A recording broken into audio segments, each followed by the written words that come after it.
Salut à tous et à toutes, c'est l'équipe Kuzobit. Bienvenue dans le monde de Warhammer Hobbit. Dans cette vidéo, on va vous montrer en résumé comment débuter dans cet univers. La première chose qu'il faut savoir, c'est que ce n'est pas comme dans Warhammer et Warhammer 40 000. Toutes les armées sont scindées en deux groupes.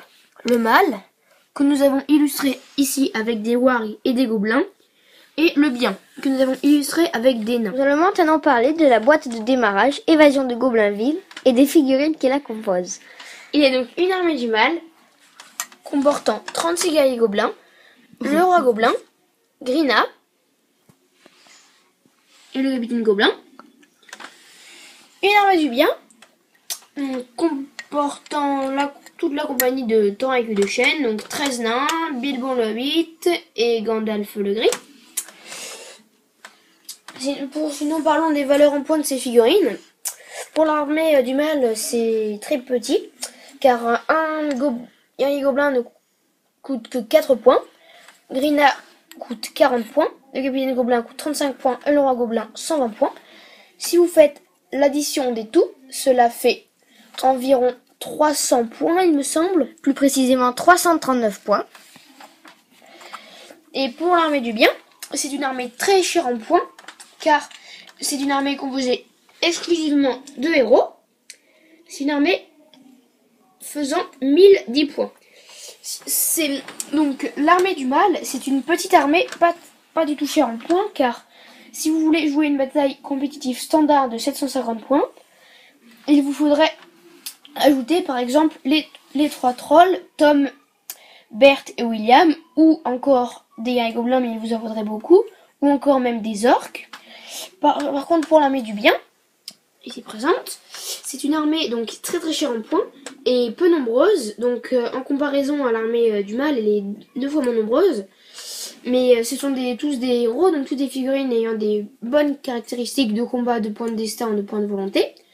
Mais si vous voulez jouer des batailles donc standards d'environ 650 points, même si c'est assez petit, il faudra enlever quelques figurines.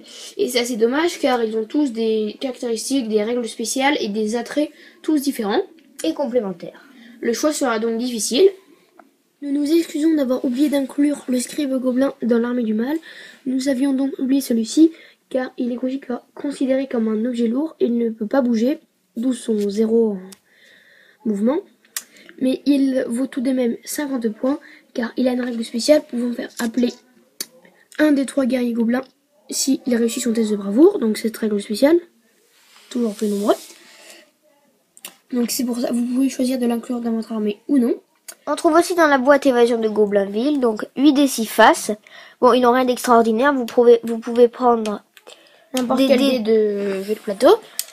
Vous avez aussi un aperçu du grand manuel de règles de Game Workshop Warhammer Hobbit à 65 €. Le grand livret contient toutes les caractéristiques et les valeurs en points de toutes les figurines du jeu. Ce livret n'en contient aucune, il ne contient juste les règles. Un aperçu des règles spéciales et des pouvoirs magiques. Il est assez complet, mais il manque quelque chose. Ce qui est pratique, c'est qu'il est édité en petit format, donc c'est plus simple à transporter. Vous avez aussi une feuille de jeu récapitulant tout ce qu'on peut avoir besoin dans une partie, donc les jeux pour blesser, les tableaux des armes de tir que vous pourrez trouver dans cette boîte, et autres tableaux. Vous avez aussi la section de référence. Alors, vous apprennent comment jouer une partie d'initiative, donc c'est assez utile, parce qu'ils décrivent chaque phase de tour. Vous avez aussi la section de référence, donc, avec toutes les caractéristiques des figurines que vous trouverez dans cette boîte, mais vous n'avez pas leur valeur en points. Il vous faudra, pour les trouver, acheter le grand manuel de règles à 65 €, ou vous rendre sur le site internet Game Workshop. Il y a un lien qui montre les valeurs en points des figurines se trouvant dans la boîte de démarrage Évasion de Goblinville. Vous avez aussi une figurine exclusive Radagast le Brun. Elle existe sur son traîneau aussi, elle n'est pas exclusive, mais sous cette forme, elle est exclusive. Bon, elle n'est pas encore peinte, parce que on n'avait pas le temps. Et vous avez donc ses caractéristiques, mais encore une fois, malheureusement pas ses valeurs en points, ses pouvoirs magiques, ses règles spéciales aussi, excusez-moi. Et là, vous avez un scénario que vous jouez avec 2 magiciens, donc Radagast le Brun et Gandalf le Gris. J'ai oublié de préciser qu'il y avait aussi quelques scénarios dans les Hobbits, la section de référence. Ils n'y sont pas tous, ce n'est que des scénarios que vous pourrez jouer avec le décor Évasion de Goblinville. Sinon, pour les autres scénarios et les autres que vous pouvez jouer avec d'autres figurines, achetez le grand livre de règles de 65 € ou jouez des batailles compétitives si vous voulez. Pour présenter la boîte, nous allons maintenant nous donner votre avis sur celle-ci. Nous tenions à préciser avant cela que dans Warhammer Hobbit, toutes les valeurs sont données en pouces et non en centimètres. Il vous sera donc fourni un réglet de 23 pouces, utile pour mesurer les mouvements de figurines ou la portée de leurs armes de tir, que ce soit des arcs ou des haches de jet. Voilà pour le réglet. Passons donc maintenant à la vie de la boîte. Les points positifs sont qu'il y ait donc 2 armées, une du bien et une du mal, ce qui vous permet de faire des parties compétitives, des batailles pour vous amuser ou des scénarios avec un membre de votre famille ou un ami sans qu'il ait besoin d'acheter ses propres figurines. Cela signifie qu'il n'y a pas de frais à sa charge en plus. Le manuel en petit format est assez pratique car il n'est pas lourd, hein. Il est très léger même si je puis dire, comparé au gros manuel de règles à 65 € Game Workshop qui est très volumineux. Donc ça c'est son avantage. Le fait que la partie d'initiative soit bien présentée, ce qui permet aux novices d'apprendre les règles tout en ayant une illustration avec cette partie d'initiative est pratique. Cette feuille de jeu récapitulant quelques points principaux des règles est aussi bien pratique car au lieu de prendre dans votre manuel la page où vous avez les informations dont vous avez besoin, cette feuille les contient peut-être. Donc vous avez les tableaux des jets pour blesser comme on a précisé auparavant. Très utile pour n'importe quel combat ou n'importe quelle phase de tir. Voici pour les points positifs. Le point négatif, il y en a un seul on va dire, mais il est assez important. C'est donc premièrement le fait que vous ne connaissiez même pas les valeurs en points de vos figurines. Donc si jamais vous voulez vous lancer dans des batailles compétitives, même si c'est pour vous amuser, hein, vous ne connaîtrez même pas les valeurs en points de vos figurines. Il faut obligatoirement vous rendre sur le site internet ou acheter le grand livre de règles. Le deuxième point, qui est tout aussi important, voire plus, est le fait que vous n'avez pas du tout les autres caractéristiques des autres figurines, comme les wargs des ombres, ici présents. Vous n'avez pas leurs caractéristiques à moins d'acheter le grand manuel de règles. Donc ça signifie que si vous voulez faire une autre armée ou étendre votre collection de figurines, si vous êtes joueur bien sûr, parce que si vous êtes juste collectionneur, cela n'importera pas, vous serez obligé d'acheter le grand manuel de règles à 65 €. Donc en conclusion, cette boîte est conseillée aux novices, malgré qu'il faille, dans tous les cas, presque, acheter le grand livre de règles. Nous voulions revenir sur un point essentiel, les 2 manuels de règles, leurs avantages et leurs inconvénients. Comme vous l'avez peut-être déjà constaté, celui de gauche est le manuel de règles complet de Game Workshop 65 €. Celui de droite est le manuel de règles en petit format de la boîte Évasion de Goblinville. Celui de droite est beaucoup plus pratique à transporter car il est 2 fois moins volumineux, comporte 2 fois moins de pages et 2 fois moins lourd si ce n'est plus. Son gros désavantage est le fait qu'il n'y a aucun profil à l'intérieur et qu'il ne contient pas toutes les règles spéciales et pouvoirs magiques. L'avantage de ce manuel de règles est qu'il est complet, hein. On n'a rien à dire dessus, il ne manque absolument rien. Son petit désavantage c'est sa taille et son poids. Il devient assez rapidement encombrant et peut être compliqué au transport. Mais il est fortement conseillé et presque obligatoire, car à moins que vous ne comptiez jouer que les figurines se trouvent dans la boîte Évasion de Goblinville, vous ne pourrez sinon pas connaître toutes les caractéristiques de n'importe quelle autre figurine. Il y a des illustrations assez agréables, des exemples d'armées. Dans cette rubrique, on vous propose des conseils pour peindre vos figurines, comment désarticuler celles-ci, comment faire des figurines à la chaîne, des grandes figurines, comment les socler. On vous propose pas mal de trucs divers et variés. Bon, des fois, il y a quelques trucs qui ne sont pas forcément nécessaires, mais qui sont agréables pour les yeux, si je puis dire. Donc ce manuel est extrêmement complet. Il n'a pratiquement aucun inconvénient, si ce n'est le fait qu'il est assez lourd et volumineux. Celui-là, il est pratique, hein, il est très léger, facile à emporter partout. Dans un sac à dos, on le glisse comme ça, mais son inconvénient, c'est le fait qu'il ne contient pas de profil. Nous allons maintenant vous expliquer à quoi correspondent les caractéristiques se trouvant dans le profil. Le M à gauche signifie mouvement, c'est la distance qui est donnée en pouces maximale que peut parcourir une figurine dans un tour. Ici, elle est de 5, donc la figurine pourra donc se déplacer de 5 au maximum dans le tour. Le C signifie combat, c'est l'aptitude au combat. La valeur à gauche du slash est utilisée quand il y a une égalité dans un jet de duel. On compare la valeur de combat à gauche du slash. Celle qui a la plus élevée remporte le combat et peut porter ses coups. À droite du slash, c'est la valeur de combat de tir, si je puis dire. C'est-à-dire que si la figurine a des armes de tir et veut faire un tir, pour toucher, donc là, elle devra faire 4. Ça peut être une autre valeur pour une figurine, mais là, ce sera 4. La force, c'est la force de la figurine. C'est si jamais elle gagne un combat ou si jamais elle a besoin de comparer sa force à quelque chose, c'est celle qu'on utilisera. Donc il y a un tableau force-défense pour les jets pour blesser. La défense, c'est la même chose à l'inverse. Si une figurine est prise pour cible par une arme de tir ou si elle a perdu un duel, on comparera sa défense à la force de l'arme de tir ou à la force de la figurine qui a gagné le duel. Le A signifie attaque, c'est le nombre d'attaques que la figurine pourra effectuer dans une phase de combat pendant les jets de duel. Donc on lancera 3 dés pour les jets de duel.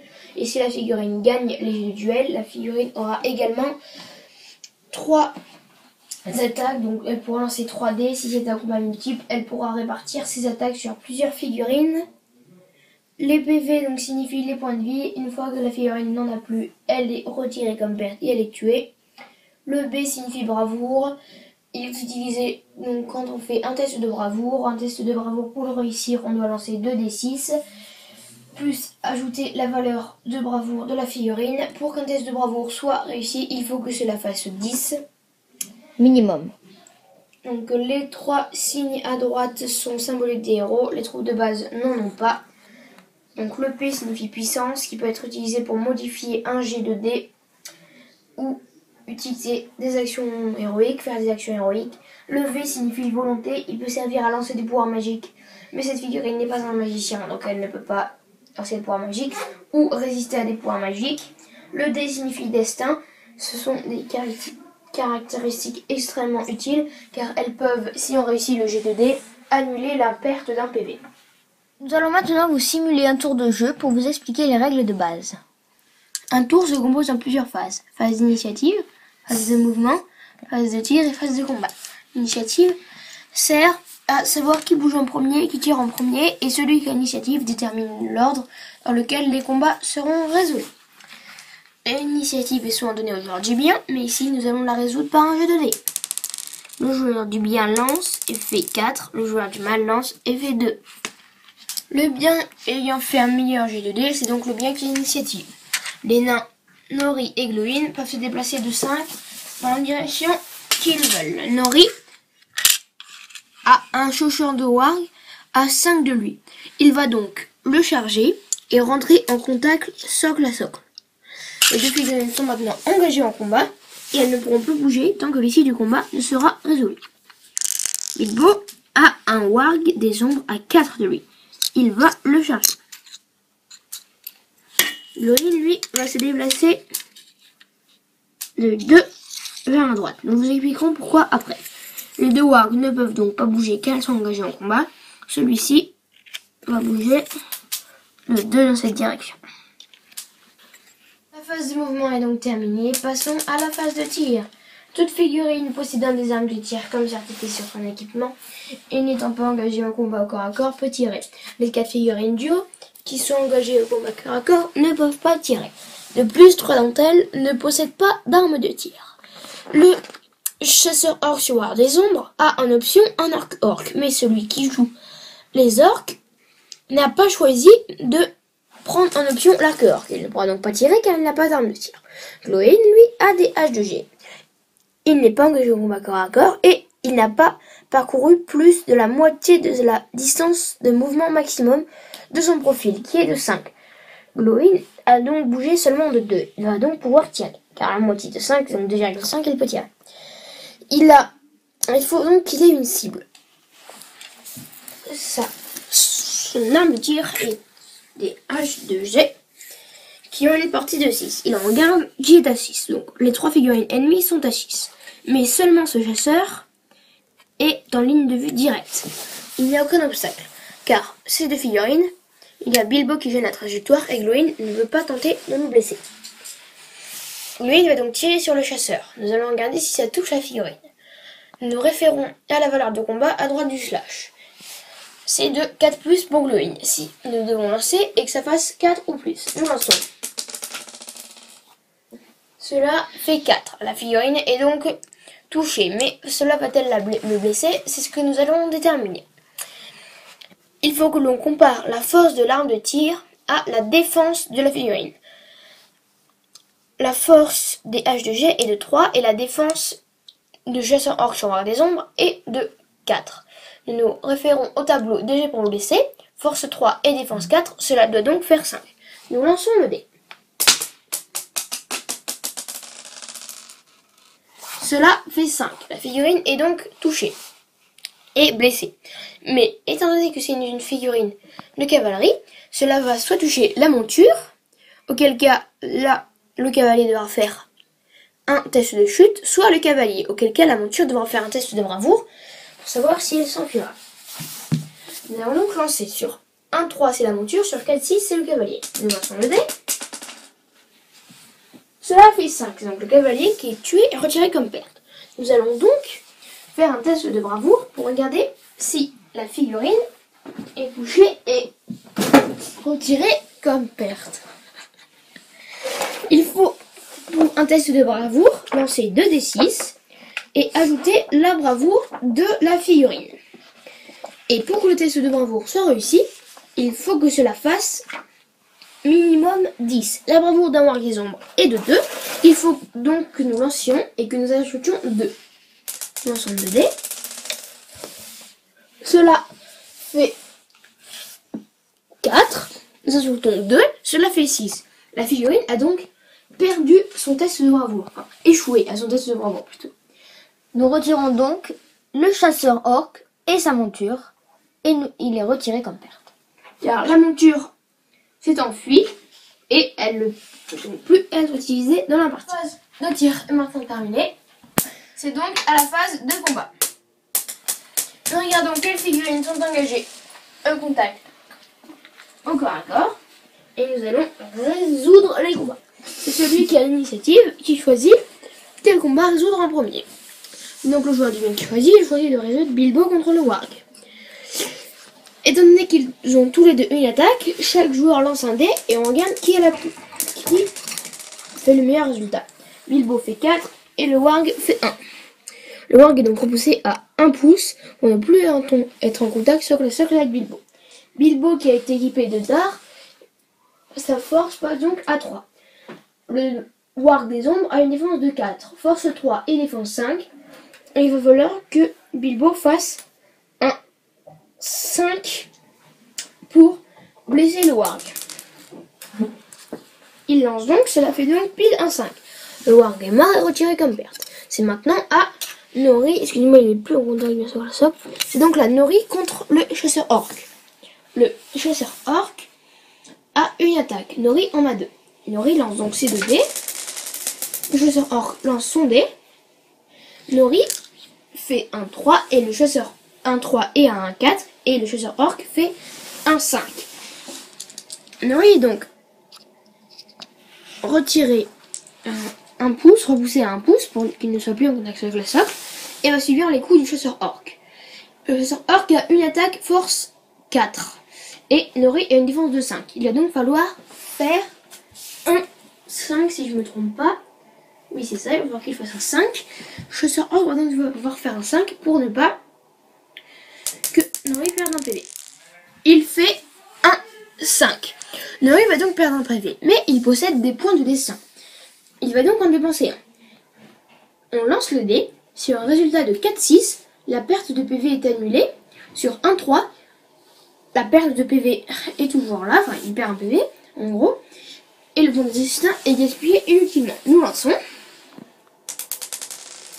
Cela fait 1-6. La perte de PV est donc annulée et Nori ne subit aucun dommage. Mais par contre, sa réserve de points de volonté réduite de 1. Et voilà, c'est un tour expliqué brièvement avec les règles de base. Dites-nous dans les commentaires si vous voulez une vidéo plus approfondie sur les règles et sur quelles règles en particulier. On le fera avec plaisir. Merci à vous tous et à la prochaine.